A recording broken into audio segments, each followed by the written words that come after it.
There wasn't much to do as a kid in the early 90s in northwestern New Jersey. Fishing, hunting, Atari, and homework got boring quickly, so that's why my buddy and I decided to take a couple of girls on a drive along a couple of back roads near West Milford. In particular, we wanted to check out ClintonRoad. It's probably rural North Jersey's only claim to fame. Even before they found the body there in '83, there were stories, rumors of phantom trucks, ghosts, pagan temples, KKK gatherings. We didn't take them seriously, not really, and planned to set out on a cold Saturday in January, right before school started back up. I remember, it was 6 in the morning and my little brother Brian was up to watch cartoons. There was a new, never-before-seen episode of Recess that day, and the first gag, I remember that pun, that animation specifically, and it actually made me chuckle a little before I headed out to my job at the gas station. "Hey, big bro," Brian said. "Get me some kicks, will ya?" I stopped with my hand on the door, rolled my eyes. Then I got Brian his kicks, ruffled his hair for being a pain, and got to work. My best friend, we'll call him Jim, showed up around 5 that evening with his big, rusty, red pickup truck. He said the transmission was giving him some trouble, and the oil needed changing, and I gave him hell for that. What if we got stranded way out there overnight? Well, he said, I got an extra gas can in the back. Besides, the cabin's only so big, and we'd have to share body heat to stay warm, and the best way to share body heat is when your clothes are off. And then I socked him on the shoulder, we laughed, and set out to get the girls. We got to the intersection of ClintonRoad and Route 23 at exactly 5:42 p.m. per his truck's clock, or 5:41 p.m. per my watch. I remember, it kind of annoyed me at the time, so I asked Jim if I could reset it. He said sure, so I tried. The buttons to change the time didn't work. Maybe I wasn't pressing them in hard enough, or maybe the contacts were broken. To this day, I really don't know. We took the sharp right turn onto ClintonRoad. I glanced at the girls in the back seat and leaned in to whisper to each of them. "All right, ladies," I said, "get ready. This is going to be a wild ride." I laughed, thought it was kind of a funny, cheesy line, but they just clammed up and kind of cringed away from me. So I got back in my seat and looked down the front of the road. If you've ever driven down a lonesome road like that, you know what it's like, especially when it's cloudy and overcast. There's no light at all, and when the trees press in around you like that, you can hardly help but imagine what might be out there, lurking in the shadows, looking at you. And the worst thing about ClintonRoad is that there are all these sudden curves. 1 minute you're doing a steady 50, the next minute you've got to slam on the brakes and wrench the wheel just to stay on the road. Jim did this maybe 2, 3 times before I realized just how much my teeth were chattering. "God damn it, Jim," I said. "Doesn't this bucket of bolts have heat?" "Yeah, man," he said. "Why don't you turn it up some?" So I reached over to do it, but when I did, I noticed. Wait a second, his clock read that it was 5:43 p.m., and we'd been driving for, I don't know, 10 or 15 minutes at least. Besides, my watch said, "Huh? That was weird." My watch was dead. Totally dead. The hands were kind of limp and flopping around inside the face. Whatever. An annoying coincidence. My watch broke and his clock was running super slow or something. I reached toward the heating control when Jim screamed and yanked the steering wheel. My face smacked into the gear stick. I sat back up, swearing and grabbing at my nose. Couldn't hear myself think. Jim and the girls were shouting so loud. "Did you see that? Did you fucking see that?" Jim kept saying. "It was right there, and I almost hit it. Oh my God, did you see its eyes?" "Calm down, Jim," I said. The girls were still shrieking. There was no use in trying to talk to them. "What the hell are you talking about?" "It was right in the middle of the road," Jim said. I don't know, man. I think it was. I think it was an alien or something. It couldn't be human. It looked like a fucking 7-foot tall gray thing, man, with this huge head and these massive oval eyes, man. At last the girls had stopped screaming. Jim was sweating bullets down the side of his face. Even though it was so cold in the cabin, I could see his breath condensing in front of his face. There was a couple of seconds of silence before I laughed, just a little, but they didn't start to laugh. They weren't trying to mess with me. Okay, I think we all need to just calm down and take a deep breath, I said. I've heard there are a couple of shoulders farther up the road. We'll make a U-turn at the first one, and we'll head back home. As I was speaking, the truck cabin got lit up by a bright, almost blinding white light. I looked behind me to see what it was. Just as the truck zoomed past us, it continued forward, straight forward, until it was out of sight. But not 10 seconds later, we had to turn hard to stay on the road. I glanced in a rearview mirror. The girls were both as pale as sheets and holding on to each other. I turned up the heat, or tried to, but nothing happened. All we have to do, I said, is keep going straight. We'll find a shoulder, we make a U-turn, and we go home safe. I tried to smile. Don't think I succeeded. The cabin lit up again, but this time the truck was approaching us from the front. Except we kept driving along, and it didn't get closer. The lights didn't get bigger, or brighter, or anything. I thought that maybe it was some redneck driving backwards along the road, just to fuck with us.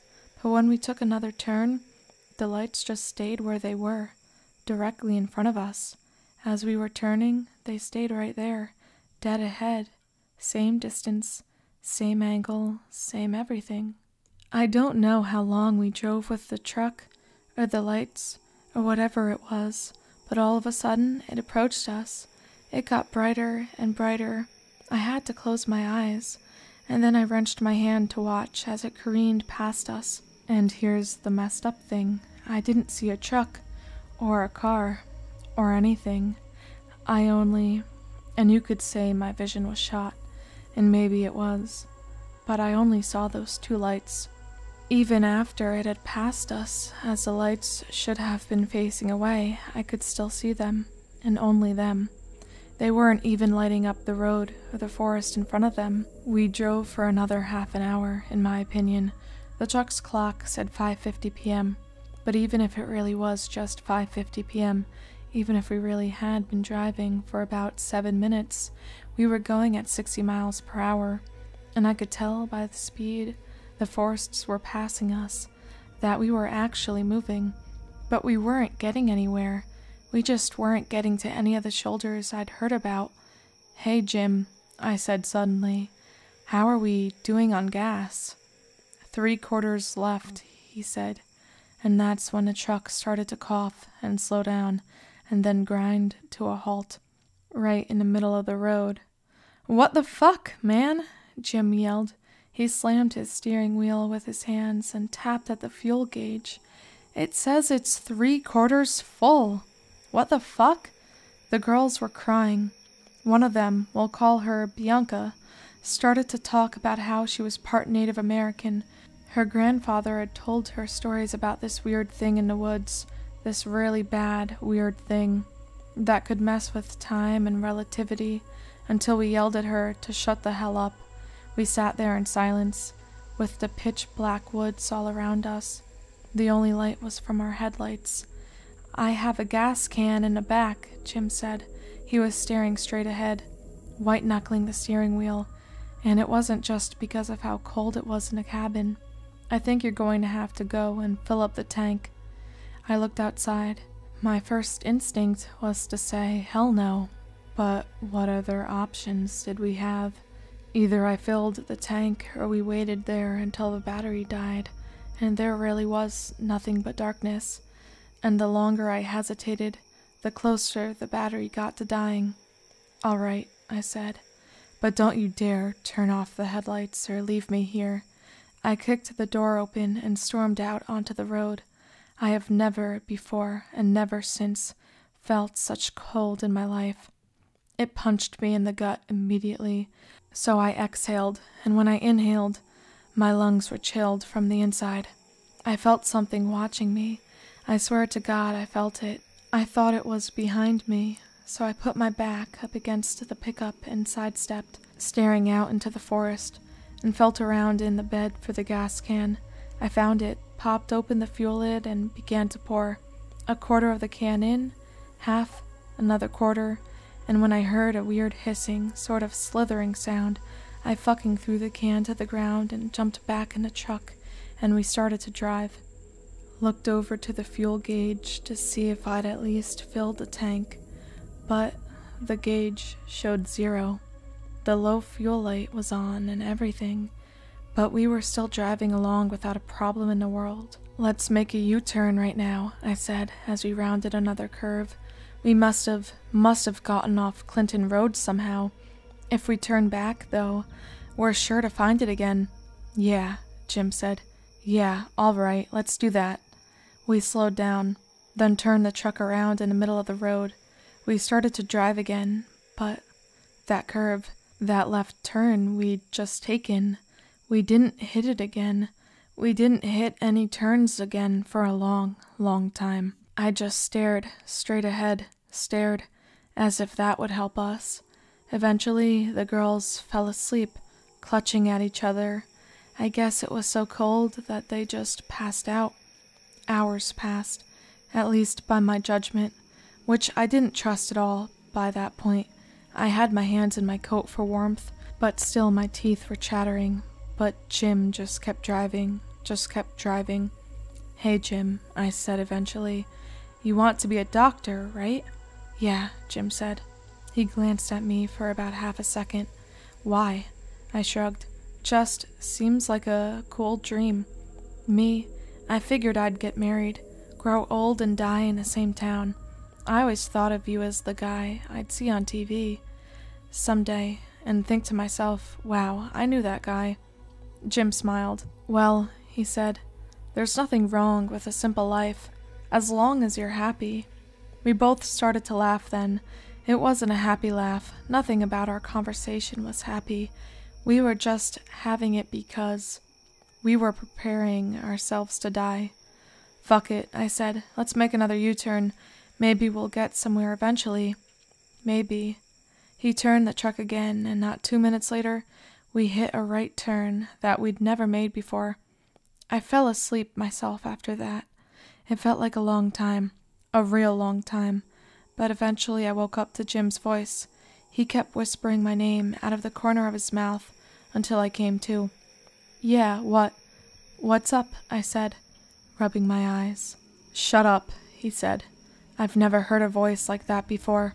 It was quiet but intense, angry but terrified.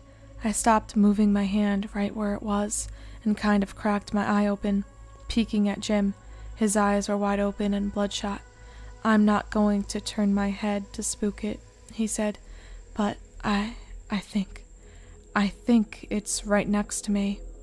My heart skipped a beat, as slowly as I could. I turned my head and looked past Jim, and when I saw the thing pressing its face and its hands and its pulsating, pale mouth against the window, I screamed.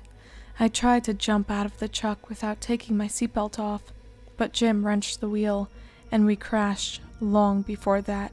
Sky, ground, sky, ground, sky, ground. We must have rolled 6 or more times, tearing through bushes and trees, pieces of metal flying everywhere. When we stopped, we all got out and ran. I smacked into a tree. Then I held my hands out in front of me for all the good they did and kept running. No idea where everyone else was. No idea where I was going or when. I just ran right into a road. And then the lights came back, the bright, blinding, disembodied lights. And then there was a horn and a sequel of tires. I jumped out of the road as the 18-wheeler careened past me. The others caught up with me, and together we realized we were back on Route 23. And the trucker that passed us, he hopped out of his cabin, swearing up a storm until he saw that we were chalky, sweating, crying. He asked what we were doing out so early, and then I looked to the east and saw the first light of twilight peeking over the horizon. I just shook my head and asked if we could have a ride home, and thank God he agreed. I was the last one to get dropped off, and I got home just as Brian thundered down the stairs to watch cartoons? Cartoons on the TV? But on a Sunday?